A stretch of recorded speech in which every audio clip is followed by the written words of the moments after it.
Live from Southeast Texas, 12 News at 5:30 starts now. Good evening, I'm Leah Durain. Thanks for joining me tonight for 12 News. We begin with breaking news. Port Arthur police investigating a murder in the Griffin Park area. This is at a home in the corner of Evergreen and Glenwood. Details are limited at this time, but we do have a crew on the scene working to gather more information from police. Again, a murder investigation in Port Arthur. Keep it here on 12 News and our website, 12newsnow.com, for more information throughout the evening. And tonight, Port Arthur police also investigating to identify the person who was behind the wheel when they hit and killed a teenager and injured another. The crash happened around 3:30 this morning of Highway 69's Feeder Road near Jimmy Johnson Boulevard. 12 News reporter Rebecca Trejo explains where the investigation is leading police. Rebecca? Police have received a confession to the fatal hit and run, but they aren't taking it at face value. Deputy Chief Raymond Clark says investigators are trying to find out if she was really the driver by reviewing surveillance video and talking to witnesses. Now, police tell me the collision happened on the feeder road of 69 South near Jimmy Johnson. Police say the driver of a car hit two teenagers on a small motorcycle after leaving a restaurant. 16-year-old Antonio or Tony Moretti died at the scene. Tazik Crow was seriously injured. Police say a Hispanic woman in her 20s confessed to hitting them, and she says she drove to the Sunset Way apartments afterwards. She stated that she looked up, saw lights, hit the motorcycle, the mini bike, and then continued on. Knowing something had happened, she thought she had hit something. Police say once they find out exactly who the driver is, they will be charged. They could be charged with failure to render aid. Now, police say the two victims were found in the middle of the road after they were hit. Rebecca Trejo, 12 News. Thank you, Rebecca. 16-year-old Antonio or Tony Moretti's family is in the process of setting up a GoFundMe page to pay for expenses following this tragedy. We'll post that link on our website, 12newsnow.com. We go now to meteorologist David Walter for a check of our weather to find out if these clouds are sticking around. Hi, David. Hey, Leah. Yes, the clouds have really stuck around today. It's been a gray look all day today. This is overlooking downtown Beaumont. You can see the skyline right there, the clouds above, and we haven't seen a whole lot of sunshine today, but this is just the start of a very stormy pattern that's setting up for the next couple of days. Tomorrow, we will be dealing with those stormy conditions. Of course, we got the warm temperatures that will fuel the fire for some of these storms, and temperatures right now outside are currently in the 70s. We have 72 degrees right now out there. Of course, we've had the clouds passing on by. We will deal with that stormy weather threats later on this evening, and that will actually continue all the way through Tuesday. In fact, on Tuesday, we have that chance for a little bit of severe weather as well. So we've got several things we are tracking, but until then, we'll get back to you, Leah, and I'll have the details on the forecast a little bit later. Thank you, David. Well, new information about a horrible tragedy out of Kalamazoo, Michigan. A person randomly opening fire on the city streets, killing half a dozen people there. ABC's Elizabeth Herr now has what we're learning about the alleged gunman and the lives left behind. Tonight, as families of the victims, including Mary Jo Nye, a 60-year-old retired teacher, seek answers, police are finding a silver lining in this terrible tragedy. Very relieved that we have someone in custody. Shots fired. We have one confirmed victim right now. Overnight, a city was gripped with fear after a man opened fire at 3 different locations across a 13-mile span in Kalamazoo, Michigan. The first, a parking lot where a woman walking to her car was shot several times. The second, a few hours later at a car dealership, a father and son killed. The third, outside a Cracker Barrel restaurant, the suspect taking the lives of Nye and 3 others in 2 vehicles, leaving a 14-year-old girl in critical condition. You don't ever expect something like this to happen anywhere, let alone here in Kalamazoo. This is just the most awful thing ever. The suspect, Jason Dalton, an Uber driver, was taken into custody hours after the final shooting. In a statement, the company says, "Our hearts and prayers are with the families of the victims of this devastating crime."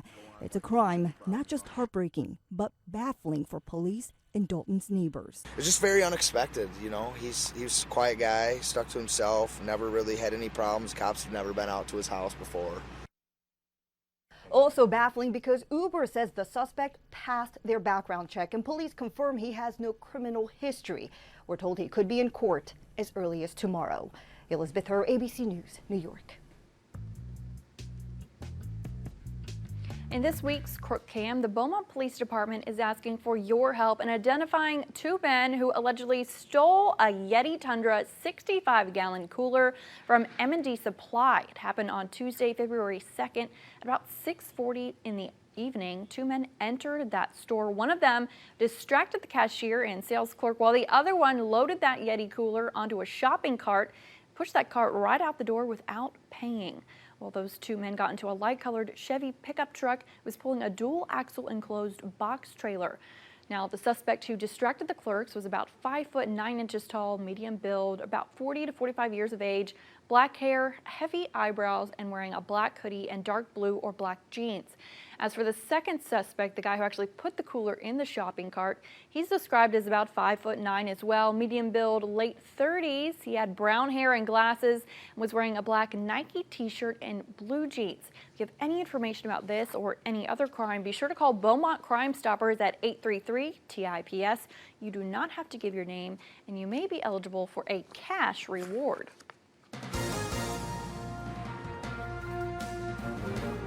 Well, on the heels of her win in Nevada, Hillary Clinton greeting supporters here in Texas late last night. She spoke at Texas Southern University in Houston. It's been 8 months since I was here, and the stakes are even higher than they were then. Now the Supreme Court hangs in the balance. 3 key cases coming up this term, started here in Texas, could have sweeping consequences for our entire country. For voting rights, for affirmative action, for the right of women to make our own health decisions. Barack Obama should fill that Supreme Court vacancy, and that the U.S. Senate has a constitutional obligation to act on the nomination of a new justice. Now, along with Hillary, all candidates are on the trail this Sunday, just hours after Nevada and South Carolina voters made their picks for president. And already there's new controversy. BC's Mary Bruce breaks down those latest developments. From victory rally, when you win, it's beautiful, to campaign rally. Are we going to win, Georgia? Yeah. Donald Trump back on the trail today and flying high after his big win in South Carolina. You think you have this nomination in hand? No, not at all. But he's also getting some heat for a message he retweeted suggesting that Ted Cruz and now Marco Rubio are both ineligible to be president. I have 14 million people between Twitter and Facebook and Instagram, and I retweet things and we start dialogue. Rubio, who finished second in South Carolina, responded. This is a pattern. This is a game he plays. The Florida senator then went after the GOP frontrunner on foreign policy. Surrounding yourself with smart people alone is not enough. While third-place finisher Ted Cruz took aim at Trump's attack strategy. Donald devotes all of his time and energy, all of his money to attacking me. The South Carolina race claimed one campaign, Jeb Bush calling it quits. But John Kasich and Ben Carson both vowing to stay in. Thank you, Nevada. Thank you so much. For the Democrats, Hillary Clinton, hoping to gain ground after her big win in Nevada, gave her victory speech, then flew to Texas. Is this a great night or what? Hello. Bernie Sanders went straight to South Carolina after coming in a strong second place. Today, he told CBS's Face the Nation he's now looking to Super Tuesday. We're in this race to win.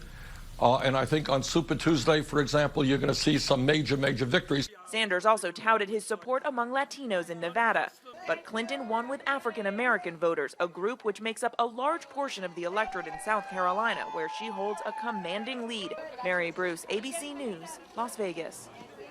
Now, the Republicans will be in Nevada next for a caucus vote. Democrats will go to South Carolina for their primary. Well, Tennessee authorities found the body of a 16-year-old juvenile detention escapee who deputies say brutally attacked a correctional officer. I want to warn you that the video you're about to see in this story is graphic. Now, during a search involving multiple agencies, Tennessee police found Dylan French's shoes on a greenway in Blount County. Now, the 16-year-old's body was then discovered on the same path this morning, less than a mile from the correctional facility. Before his escape, as you can see in this video right here, French was brutally attacking a corrections officer who was in her 60s. He did so with a porcelain toilet top. French grabbed her gun and tried to shoot her, but there was not a bullet in the chamber. That detention officer is now recovering at home. No word this evening on the official cause of French's death. We've seen a little bit of rain today. We've got more showers and possibly some thunderstorms creeping into the area tonight and tomorrow, and also Tuesday. We have a lot to talk about in the forecast after the break.